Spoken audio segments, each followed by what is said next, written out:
Frères et sœurs dans le Seigneur, je vous salue dans le nom de Jésus-Christ de Nazareth et je dis merci à chacun pour notre présence encore en ce jour du 29 juin 2020, pour méditer ou alors pour demeurer dans la présence du Seigneur au milieu de sa parole. Béni soit le nom du Dieu éternel pour le week-end, un week-end paisible que chacun de nous a eu de son côté. Je lui dis merci de ce que nous parvenons à la porte de cette nouvelle semaine que nous pouvons considérer comme, comme reçu. Voilà, comme reçu. C'est-à-dire que parce que Dieu nous a fait la grâce de voir les premières secondes de cette semaine, alors ce Dieu fidèle nous fait aussi la grâce de voir les dernières secondes au samedi soir, parce qu'il est fidèle, parce qu'il le fera, parce qu'il est Seigneur, parce qu'il est notre Dieu, parce qu'il nous aime, parce qu'il a des projets pour nous. Parce qu'il n'en a pas encore fini avec nous. Non. Quand il nous envoyait sur la terre, c'était pour accomplir efficacement, triomphalement, glorieusement une mission. Et de toute évidence, nous n'avons pas encore accompli cette mission. Voilà pourquoi il n'en a pas encore fini avec nous. Il demeure fidèle. Il se tient de notre côté et il fait en sorte que toute chose concourt à notre bien pour l'accomplissement de la mission qu'il a confiée à chacun de nous sur la terre. Je lui dis merci et je bénis son très saint nom. Magnifié sois-tu, Seigneur Jésus. Glorifié sois-tu éternellement. Amen. Mes frères et mes sœurs, soit que vous nous ayez pris en cours de route, soit que vous soyez déjà sur cette plateforme depuis le début de l'année, soit que vous soyez là depuis l'année dernière, soit que vous soyez là depuis le début, au moment où on était encore 4-5. Peu importe le moment auquel vous êtes venu, vous êtes arrivé sur cette plateforme, je nous dis que c'est une plateforme qui a été ordonnée par le Seigneur lui-même, qui est une plateforme de méditation quotidienne et continuelle de la parole. Méditation quotidienne et continuelle de la parole.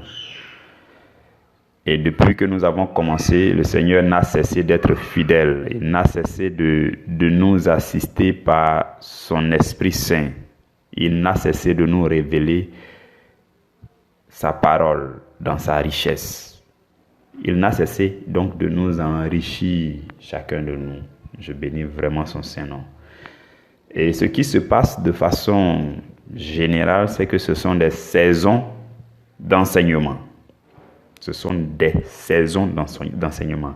Donc, à chaque fois que nous terminons une saison d'enseignement, le Seigneur ordonne une autre saison d'enseignement. Il arrive qu'on fasse une petite pause de peut-être 5 jours de jeûne ou bien une semaine de jeûne pour que le Seigneur nous inspire encore les détails de la prochaine saison d'enseignement. Donc, ce sont des saisons d'enseignement de façon continuelle.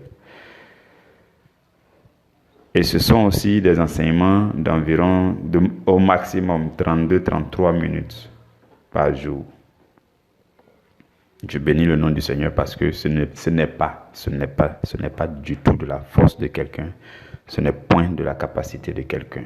Ce n'est pas de la sagesse d'un homme, ni de l'intelligence d'un homme. Non, c'est de la capacité, la seule capacité du Saint-Esprit, l'Esprit de Jésus, la capacité surnaturelle du Saint-Esprit. Et je magnifie le Saint-Esprit. Voilà pourquoi je nous recommande toujours, toutes les fois que vous allez vous sentir béni par les messages de cette plateforme, s'il vous plaît, tournez-vous prioritairement et premièrement vers Dieu pour bénir son nom. Parce que cela vient de Dieu, cela ne vient pas d'un homme. Ici, nous sommes tous même chose.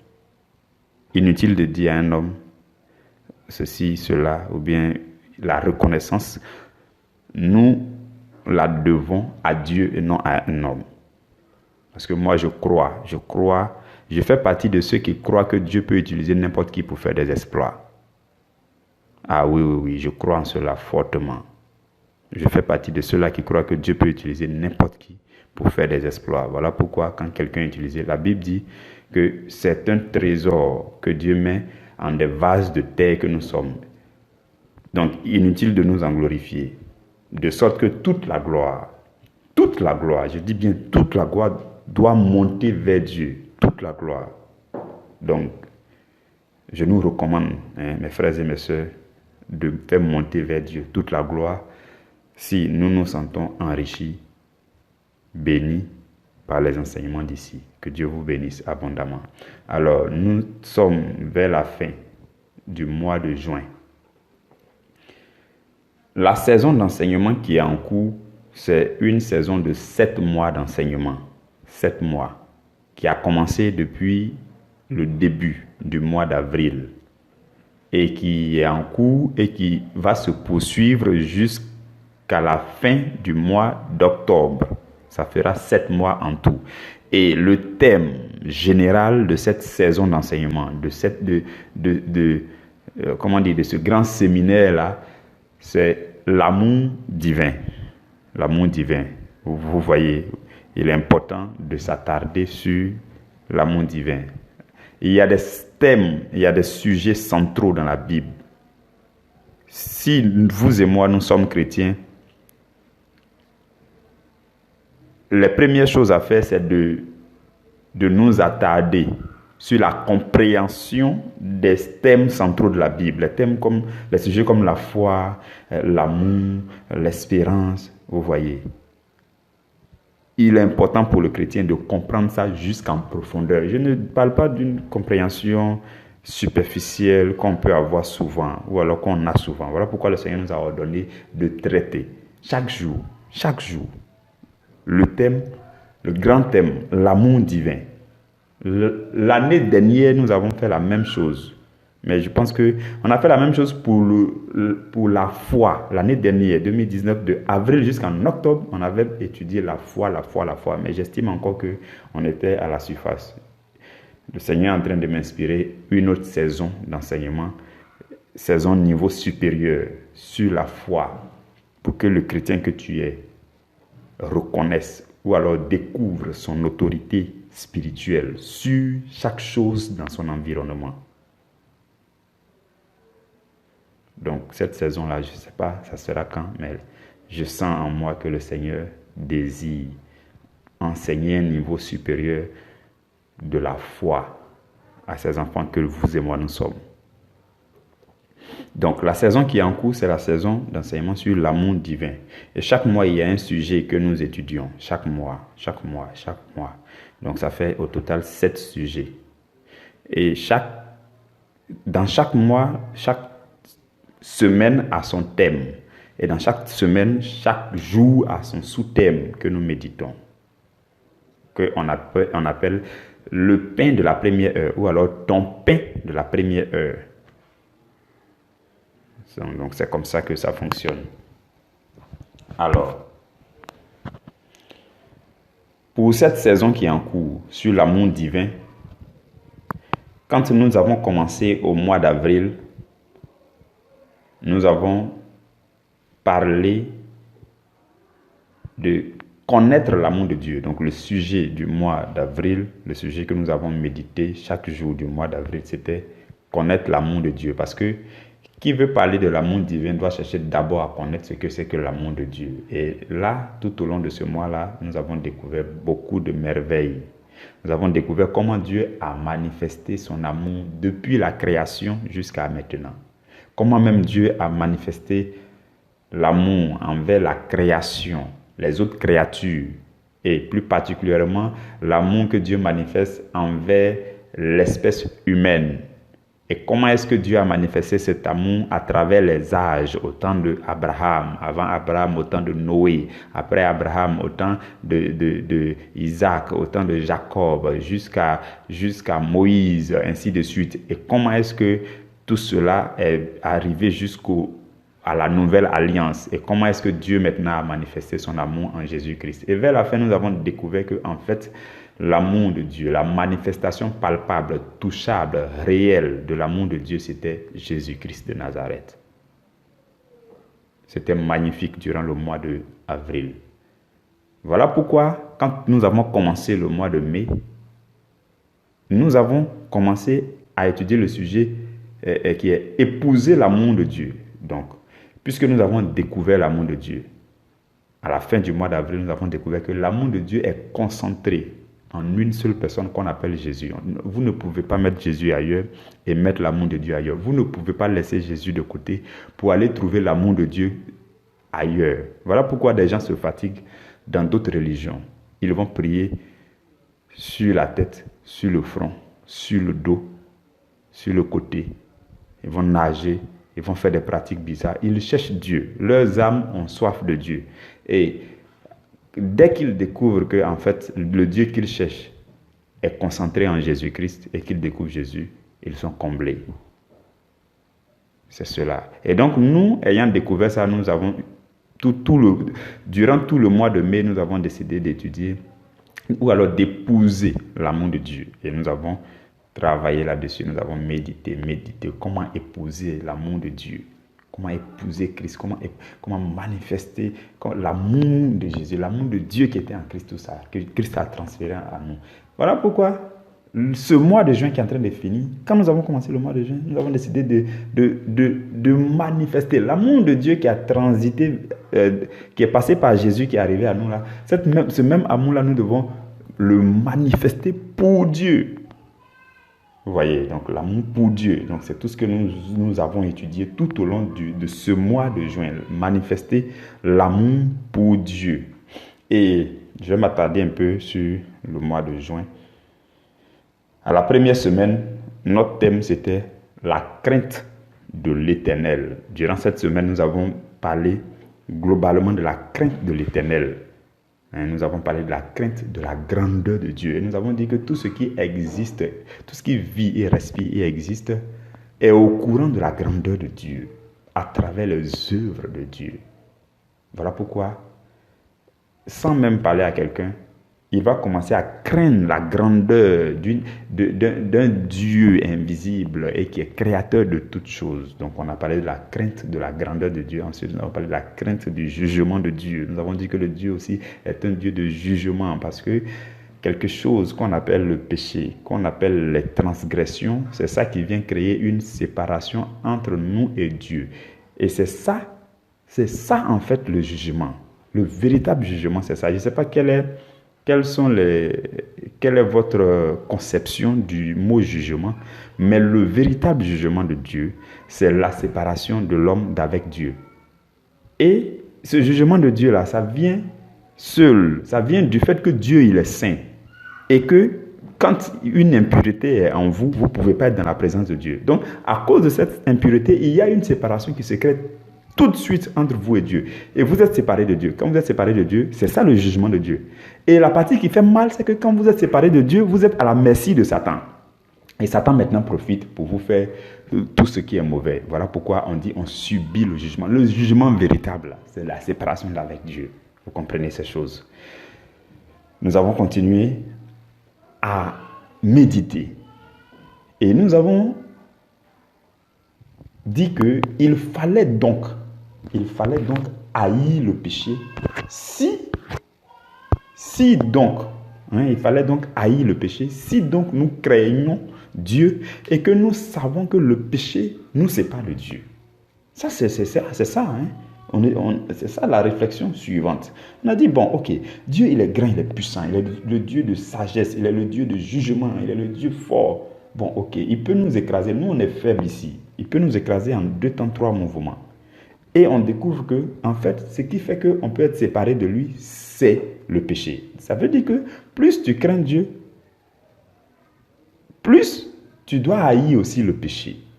Nous avons parlé de ces choses. C'était enrichissant. Je bénis vraiment le nom du Seigneur. Et nous avons terminé cette semaine-là en parlant de la crainte de Christ. Vous voyez, on a parlé aussi de la crainte de Christ. Durant la 2e semaine de ce mois de juin qui est en train de finir, nous avons parlé de grandir dans l'amour. C'est-à-dire qu'il fallait que l'amour que nous voulons manifester pour Dieu, là, on sache comment faire pour grandir dans cet amour. Et donc, nous avons pu découvrir que, en fait, celui qui veut être parfait dans l'amour, il doit passer le niveau de crainte. Parce que le niveau supérieur, c'est le niveau de l'amour parfait. Donc, on ne doit plus craindre Dieu parce qu'il est le Dieu qui châtie, parce qu'il est le Dieu grand, tout et tout. En fait, on doit savoir aussi qu'au-delà de tout ça, il est le Dieu d'amour. Et donc, quand vous commencez à découvrir l'amour de Dieu, à aimer Dieu, vous vous accrochez à Dieu ou alors vous faites tout pour vous ranger. Pas parce que Dieu va vous écraser ou bien Dieu va vous punir. Non, non, non. Parce que vous aimez Dieu. Et il y a un sous-thème même il y a un sous-thème même où on a dit que le véritable chrétien, c'est quelqu'un qui craint plutôt de blesser le cœur de Dieu. C'est-à-dire, il aime tellement Dieu qu'il ne veut pas pécher parce que quand il va pécher, ce n'est plus parce que Dieu va le punir, non, mais c'est parce qu'en péchant, il blesse le cœur de Dieu. Et que c'est à cause de ça, cet amour du cœur de Dieu là, qu'on dit, bon, je vais me sanctifier, je vais vivre une vie de sanctification. C'est pour ne pas blesser le cœur de Dieu. Maintenant, ceux qui sont encore un peu enfants, spirituels, tout ça, ils vont dire, bon, je vais arrêter de pécher parce que quand je pêche, Dieu va me punir. Non, quand je pêche, Dieu va m'écraser. Non, Dieu, il est le Dieu de jugement. Non, non, non, ça c'est le niveau bas. Le niveau supérieur voudrait que tu arrêtes de pécher parce que tu es conscient que quand tu pêches, ça blesse le cœur de Dieu. Et que Dieu, son cœur, est un cœur d'amour infini pour nous. Vous comprenez? C'est là qu'on commence à découvrir l'amour de Dieu et à grandir dans la manifestation de notre amour pour Dieu. Vous comprenez? Et à la semaine 3, nous avons parlé de notre intimité avec Dieu dans l'amour. C'est-à-dire que comment cultiver notre intimité avec Dieu dans l'amour. C'était vraiment une semaine magnifique. Et c'est durant cette semaine-là que je nous ai parlé de l'homme. Parce que je nous avais dit que si l'homme même ne se comprend pas, il ne saura pas manifester l'amour pour Dieu de façon convenable. Parce que tu ne sais pas, c'est ton quoi qui doit aimer Dieu, c'est ton quoi qui doit être dans la présence de Dieu. Toi-même, tu es composé de quoi? Il y a quoi en toi? Tout ça. Si tu ne maîtrises pas tout ça, tu n'as pas une compréhension nette à ces sujets, tu ne sauras pas être en relation avec Dieu. Parce que quand on dit on est en relation avec quelqu'un, il y a une partie de toi qui est en relation avec la personne. Et peut-être une autre partie de toi qui n'est pas en relation, ainsi de suite. Donc il fallait comprendre d'abord l'homme. Voilà pourquoi nous avons pris 2 jours durant la 3e semaine pour parler de l'homme intérieur et l'homme extérieur dans les détails. Comment est-ce que l'homme est constitué? Comment est-ce que ces entités-là fonctionnent, interagissent entre elles, ainsi de suite. Ça nous a permis. Ce sont des enseignements qui furent vraiment très riches pour vous et pour moi. Et ces enseignements sont encore disponibles. Si vous demandez à un frère ou à une sœur qui est ancien sur ce groupe, vous recevrez ces enseignements. Il suffit juste de peut-être donner le thème ou bien ainsi de suite. Donc voilà pourquoi je prends le temps de faire ces petits résumés ou bien ce récap-là pour que chacun de nous sache ce qui s'est passé avant. Vous comprenez? Parfois, pour qu'un message divin s'incruste dans ton cœur, tu as besoin de l'écouter et de le réécouter et de le réécouter jusqu'à un certain nombre de fois. Là, comme ça, ton âme épouse le message et l'esprit du message. Et le message devient cher dans ta vie. Vous comprenez? C'est très important. Voilà pourquoi il nous arrive des fois de rediffuser les enseignements. Voilà. un moment viendra où on va essayer de voir s'il est possible de rediffuser certains enseignements. Alors, donc, durant cette semaine-là, donc, la semaine 3, nous avons continué dans la semaine, nous avons continué à parler de l'amour de Dieu, l'amour pour Dieu, pardon. Et nous avons essayé de décortiquer, pour savoir ce que signifie aimer Dieu de tout son cœur. Qu'est-ce que ça veut dire? De tout son cœur, de toute son âme, ça veut dire quoi? Aimer Dieu de toute sa pensée. Quand la Bible dit on doit aimer Dieu de toute sa pensée, ça veut dire quoi? Quand la Bible dit on doit aimer Dieu de toute sa force, ça veut dire quoi? On a pris 3 jours pour on s'est attardé dessus et ce fut enrichissant. Le Saint-Esprit nous a vraiment donné plus de lumière sur ces détails-là. Je bénis vraiment le nom du Seigneur pour toutes ces choses. La semaine dernière, donc, qui était la semaine 4 de ce mois de juin, nous avons pris cette semaine pour étudier le fait que vous et moi, il est important pour nous de cultiver, parce qu'il ne s'agit pas de mettre en pratique une fois, 2 fois. On appelle ça action. Quand tu fais une fois, 2 fois, tu abandonnes, on appelle ça action. Si tu ne le fais plus, le jour où tu viens reprendre, ça peut être difficile pour toi, de la même façon que c'était difficile au début. Par contre, si tu fais une fois, tu fais 2 fois, de façon régulière, de façon périodique, tu appliques ça à ta vie, tu le fais de façon régulière, tu le fais. À un moment donné, l'action se transforme en attitude. Ça commence à s'ancrer en toi. Tu commences à ne plus avoir de peine à le faire. Ça commence à venir automatiquement. Ça commence à se transformer en ce qu'on appelle un réflexe. Tu commences à épouser. Et après, ça se traduit, quand tu dépasses un certain seuil, ça se transforme en habitude. Et quand tu as l'habitude d'une chose, c'est fini. Tu es à l'aise, la chose devient une passion dans ta vie. Et nous avons donc dit que pour vous et pour moi, il était important de cultiver le style de vie des vrais adorateurs. Le style de vie des vrais adorateurs. Vous comprenez?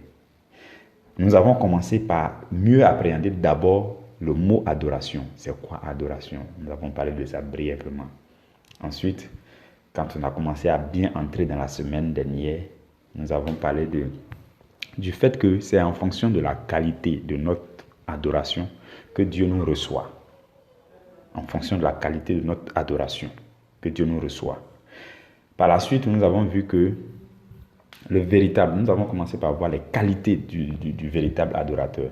Et nous avons dit que le véritable adorateur, c'est quelqu'un qui est fidèle en de petites choses, qui est reconnaissant de petites choses. Il doit être reconnaissant de petites choses. Vous voyez, Dieu là, Dieu. Je méditais un peu à travers une situation qui m'intriguait un peu.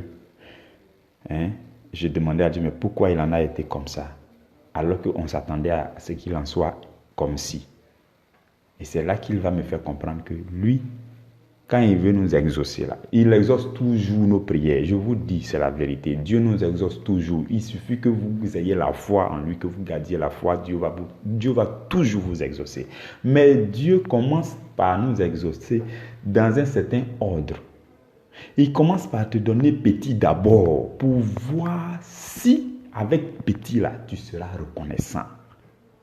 Et petit là, c'est petit qui est prioritaire parce que Dieu classe les choses par ordre de grandeur et par ordre de priorité et par ordre d'urgence. C'est en fonction de ça que Dieu nous exauce.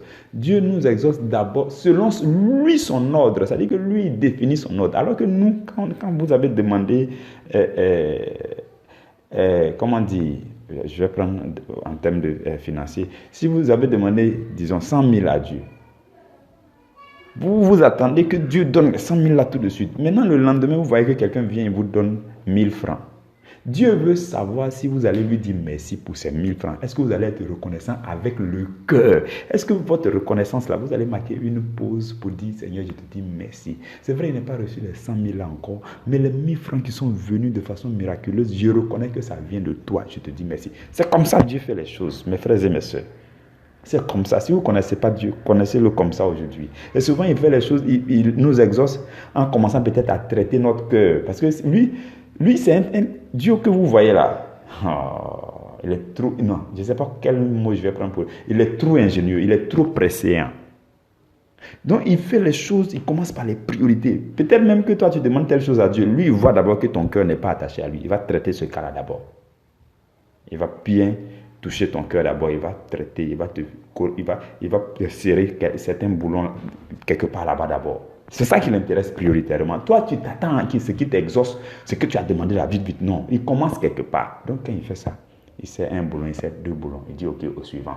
Il t'envoie une petite première partie pour voir si tu seras fidèle en termes de reconnaissance, ainsi de suite. Et il fait petit à petit, progressivement. Voilà pourquoi ceux qui comprennent ça finissent toujours par faire des exploits avec Dieu. Parce que Dieu les aime. Dieu les chérit particulièrement parce qu'ils sont reconnaissants.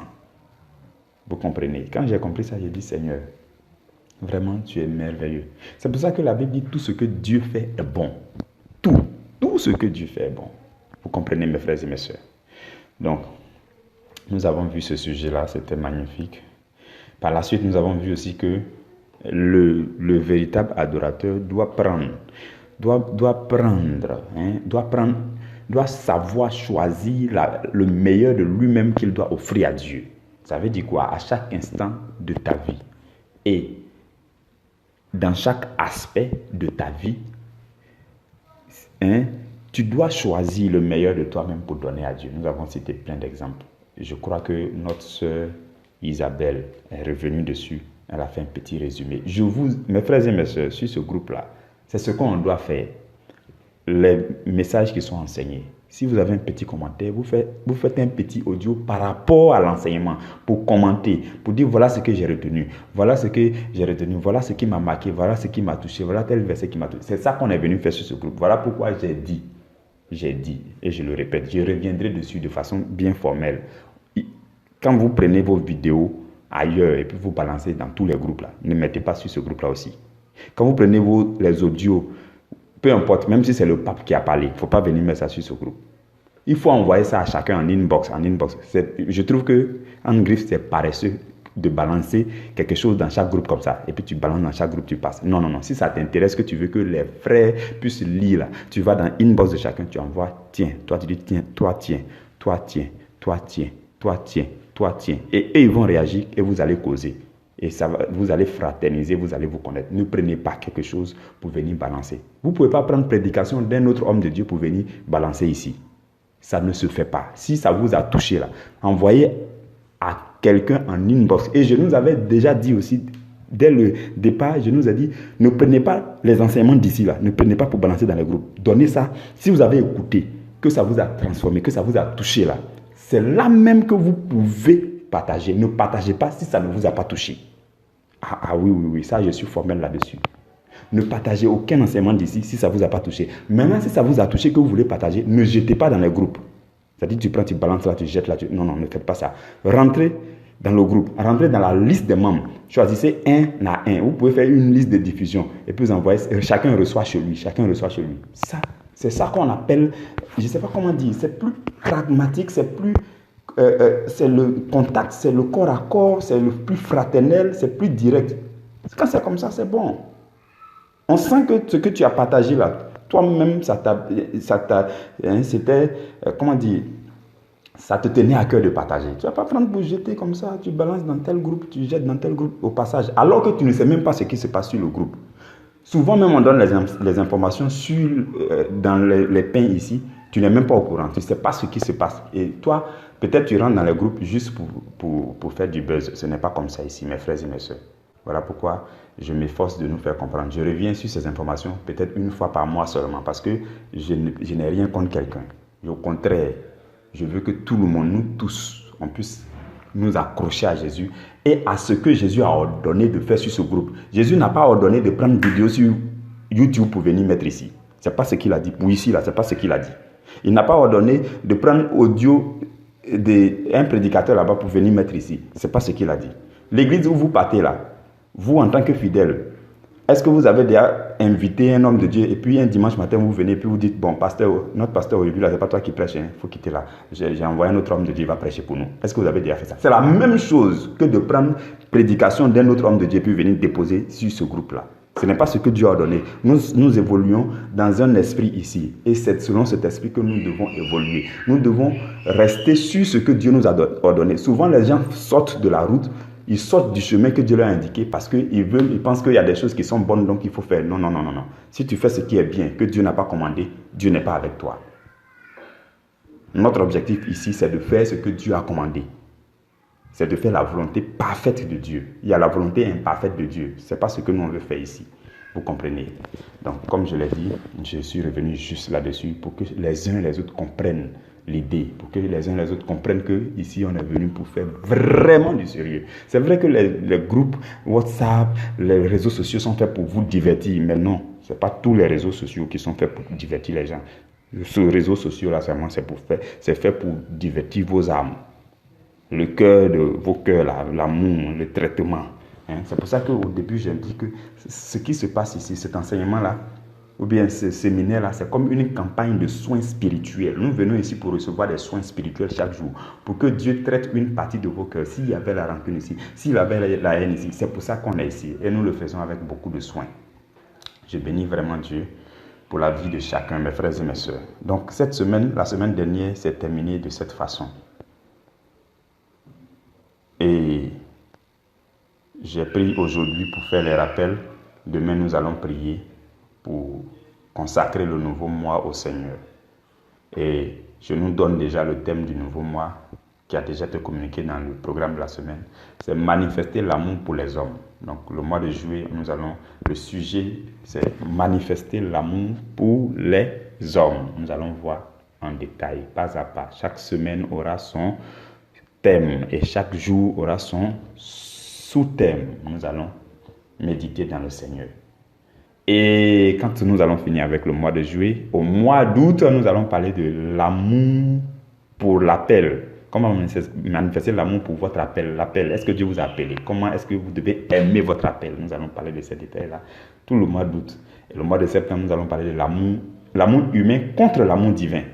Ah oui, oui, oui, on va peser les deux. L'amour humain contre l'amour divin. Et vous allez comprendre beaucoup de choses durant ce mois de septembre-là. Il y a beaucoup qui ne manifestent que l'amour humain et qui pensent qu'ils aiment les gens. Tu ne les as pas encore aimés. En octobre, nous allons parler de la puissance de la foi. Nous allons voir que la puissance de la foi provient de l'amour divin.